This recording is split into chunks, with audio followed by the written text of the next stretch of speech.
So, good morning mga ka-rides mo to.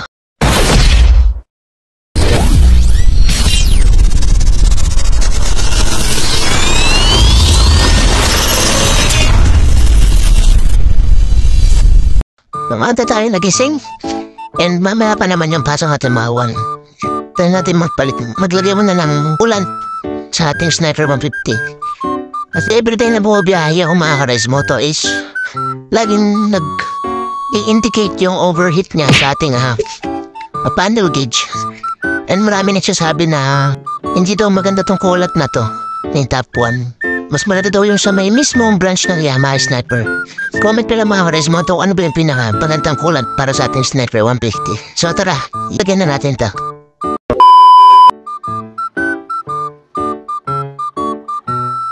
So eto na mga ka-rides mo to. Sisimulan na natin baklasin ang ating right leg shield ng ating Sniper 150. Dahil dito natin makikita kung saan natin makikita yung kulat natin kung nababawasan mo or hindi. So pasensya na sa akin dalawa nga wala kang asong makulit. And tara, fast forward na natin.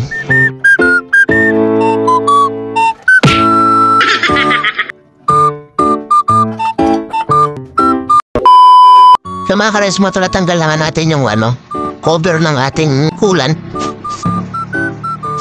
Pa-comment lang mga ka-rides mo kung goods pa ba ito o kailangan ng palitan. As always, kapag bumabiyaya ako ng matagal, is nag-i-indicate yung natin, overheat panel gauge. And check nito mga ka-rides mo to. Puno naman yung kulat natin. And may laman naman siya. Hindi ko alam kung mismong sapan na yung problema niya. Di ko magana. Or comment ko lang mga ka-rides mo to anong mga posibleng problema ng ganitong mga senaryo.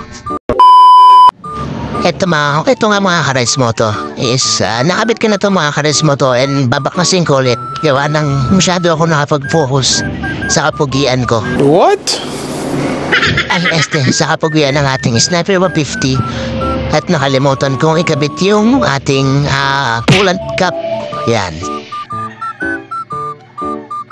Siyempre, fast forward na natin para mas bumilis.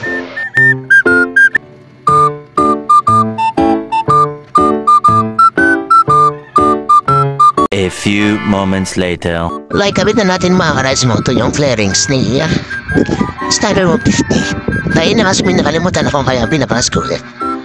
Then sa mga napansin natin mga ka-rides mo to, habang iniiputan natin itong motor natin, is may napansin ako dito sa kabila.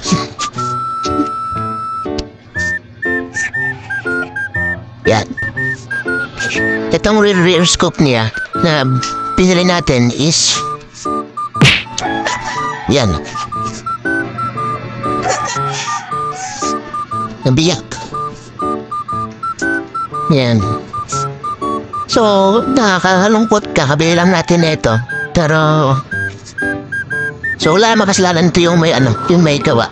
So tayo lang talaga nakasira na ito. Or baka si OBR kasi kada ang kasya is sasagi niya tong rear scope natin. Kaya nabasag. Sa patito ito pinakamadamish pa niya. So wala tayong magagawa mga ka-rides mo to kundi palitan ng bago.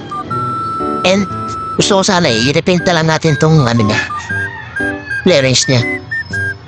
So ito lang yung vlog natin for today's mga ka-rides mo to. And maraming salamat sa mga patuloy na nanonood sa ating mga vlog. Ridesman or content sa ating Sniper 150. So maraming salamat. Peace out.